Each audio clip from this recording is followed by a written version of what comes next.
So this is the fourth assumption,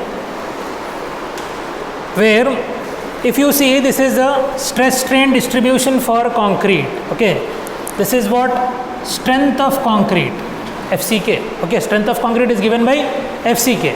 Now what code says is, in the fourth assumption it says this strength is to be reduced by 67%. It is given by code. Okay, just you multiply this value by 67, 0.67 FCK. Code gives you this condition that you divide this total strength by 33%, you reduce it by 33% and use only 67% of the strength. Now to this 67% you need to apply factor of safety. If you remember, you have discussed factor of safety, right? Two types of factor of safeties are there. One is for steel, one is for concrete. So what is the factor of safety for concrete?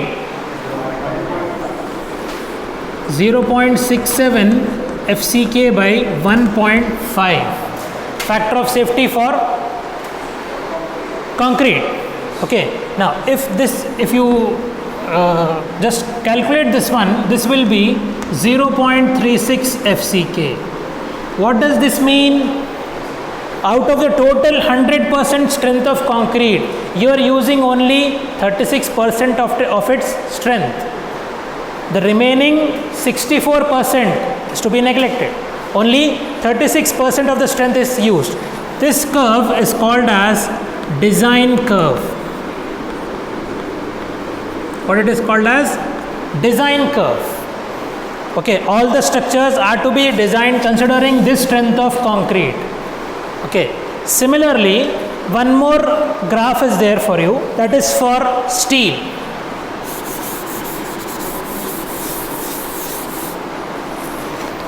That is for steel. The graph is somewhat like this. This is again given on page number 69, sorry. Okay, important 2 marks question, whenever mentioned you just copy. Okay, now next is similarly stress strain curve for steel. The curve you draw, always you draw the curve for steel as somewhat steep like this. Okay, why? Because the steel has more strength compared to concrete, right? Now this is called as characteristic strength of steel, Fy. Again, there is no such condition for steel in this case. Only you need to divide this complete strength divided by by factor of safety. Now what is this factor of safety? Fy by 1.15. Fy by 1.15. So this is given to you as 0.87 Fy. 0.87 Fy. Fy by factor of safety for steel is 1.15. So it is given as 0.87 Fy.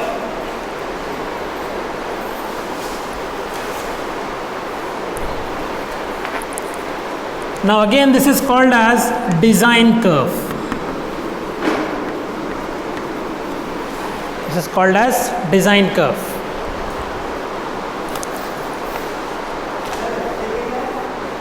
So previously we have discussed different assumptions given. Okay, these are given on page number 69 of your code book. So if it is given in 2 marks, you can directly copy all the assumptions from there. Now next is, we'll discuss what is the relation between neutral axis and depth of beam. Before that, we'll discuss what do you mean by effective depth.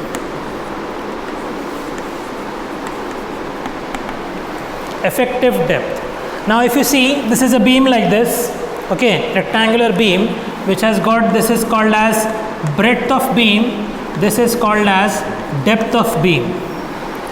B and D, always this is given by small b. As per code book, you need to follow the notations. Okay, notations in the code book, directly it is given for you. So you need to follow only that notation zone. Okay, so B is small b, which is called as breadth of beam. This is capital D, which is called as overall depth of beam. Overall depth of beam. Now what do you mean by effective depth? Effective depth is a distance from the top compression fiber to the center of tensile reinforcement. Okay, center of tensile reinforcement.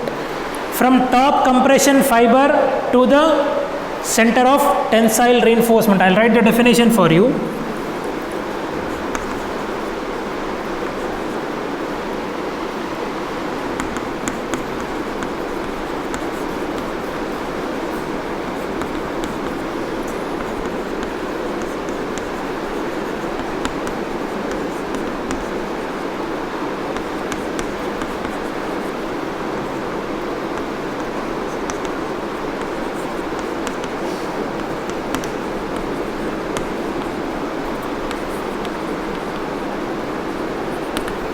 To the center of tensile reinforcement. Now I can't place tensile reinforcement here. Why? Because this is compression zone. If I place reinforcement here, it is called as compression reinforcement. Okay. If I place some reinforcement here, it will be called as compression reinforcement. This is tensile reinforcement. So the effective depth will be the distance from top compression fiber to the center of tensile reinforcement. Now what is assumed is there is no concrete present here. What do you assume? There is no concrete present here. We design this as a beam which has concrete in compression zone and steel in tensile zone. Okay. Now, this is your effective depth. Now, breadth of beam is as usual. No changes in this. Okay. So all the formulas are based on small d and small d. For beams, okay, for calculation of calculative formulas for beams are basically depending on small b and small d only. Okay. Now we'll derive the relation between neutral axis and effective depth.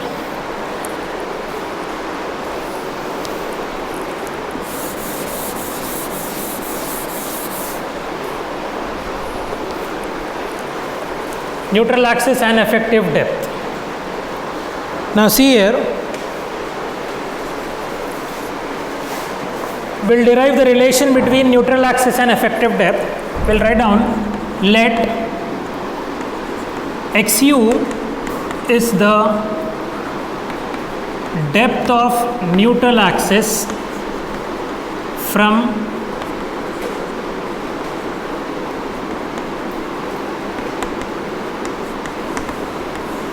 top compression fiber. I'll assume what? Xu is the depth of neutral axis from top compression fiber. So what I've assumed is the distance between neutral axis and top compression fiber, it is xu. Now can you tell me what is this distance? This will be d minus of xu. D minus xu. Right. Now this I have written here, it is strain diagram.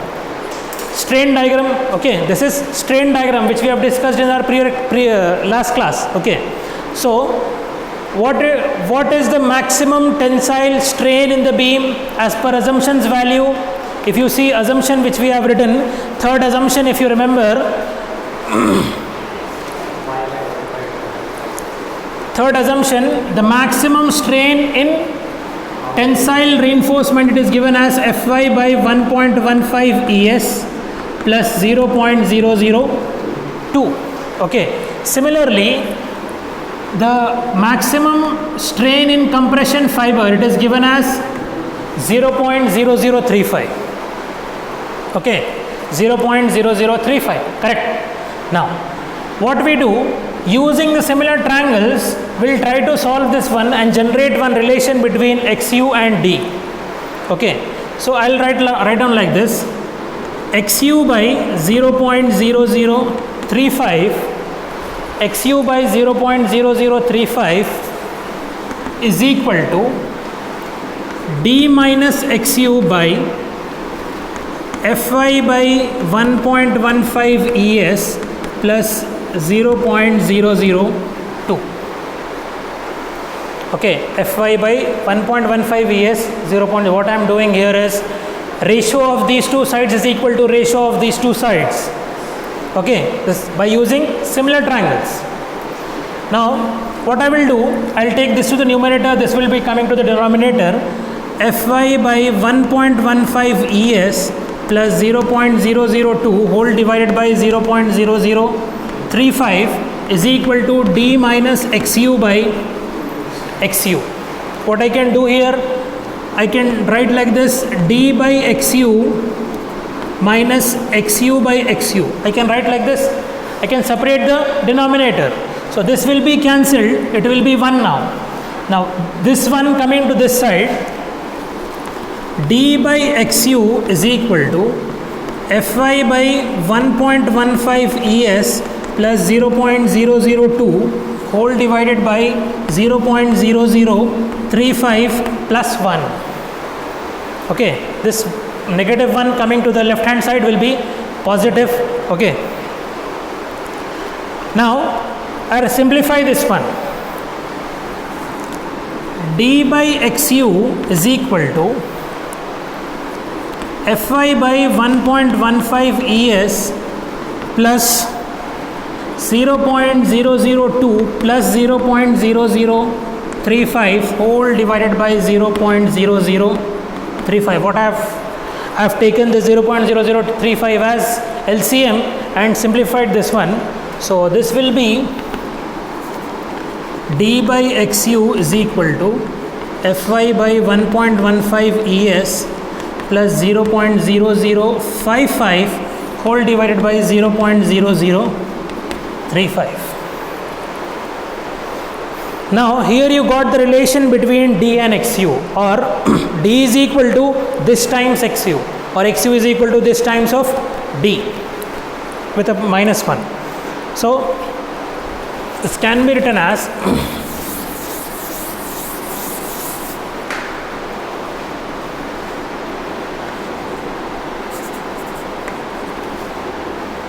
d is equal to Fy by 1.15 es plus 0.055 by 0.0035 multiplied by xu, or xu is equal to, generally this is the relation given, xu is equal to 0.0035 whole divided by Fy by 1.15 es plus 55 multiplied by d. This is very important relation. Relation between depth of neutral axis and effective depth of beam.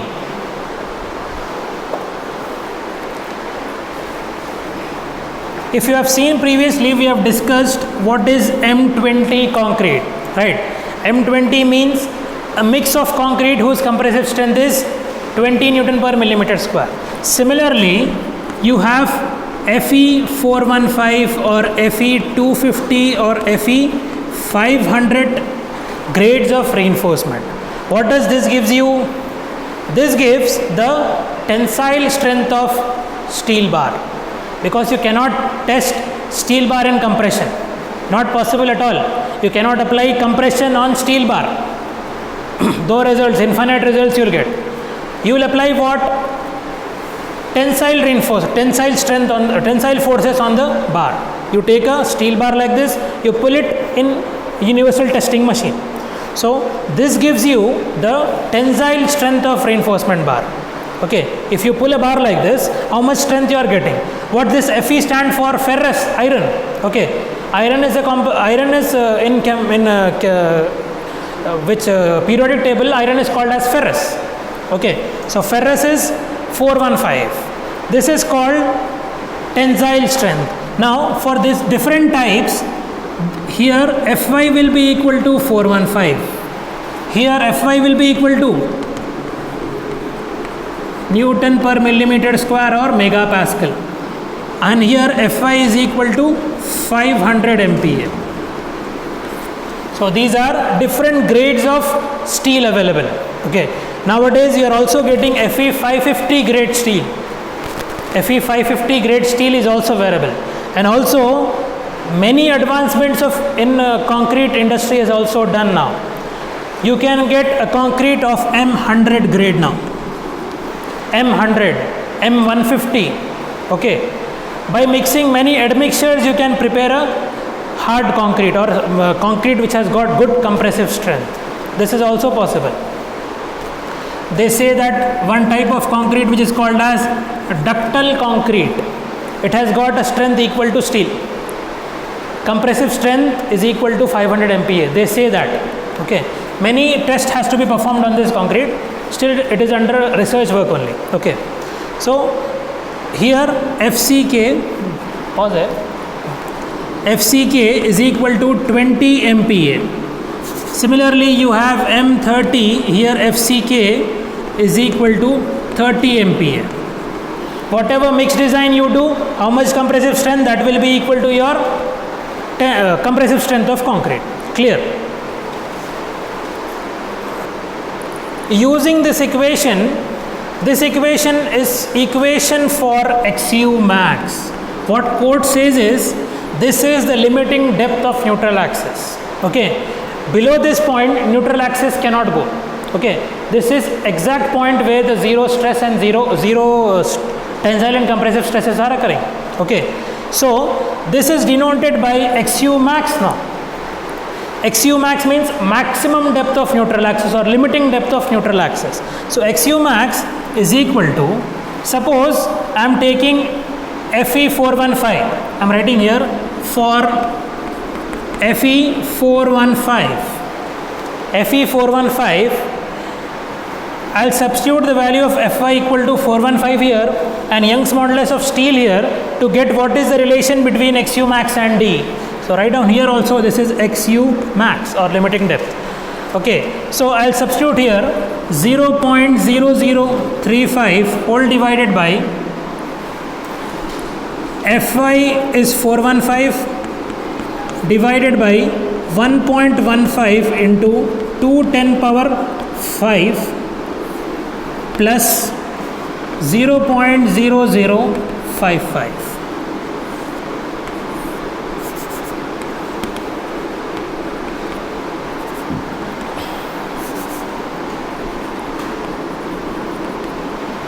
This times D. Now tell me what is the answer you are getting for this term?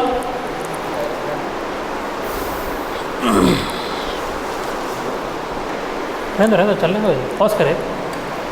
So this is 0.48 times D. If you simplify this on calculators, you will get this value as 0.479 something. So that will be 0.48 D. Now this part is given on page number 70. Page number 70, if you remember, if you refer, you will have one small table there. Different grades of reinforcement is given, Fe 250, 415 and Fe 500. Here you are given XU max by D values. Sorry.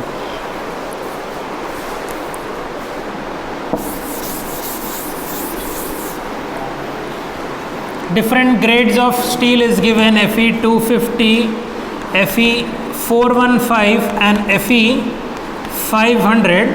For this you are given different values of XU max by D. For Fe 250 the value is 0.5953, next it is 0.48, next is 0.46. Okay, directly this part is solved for you. But suppose you are given different grade of steel. Suppose you are given Fe 550, which is actually available in the market now. Okay, these three steels are not available in the market. What is available is Fe 550 grade, for which the value is not given. So if you want to calculate, substitute 550 here, 2 10 power 5 here, you will get what is the relation between XU max and D.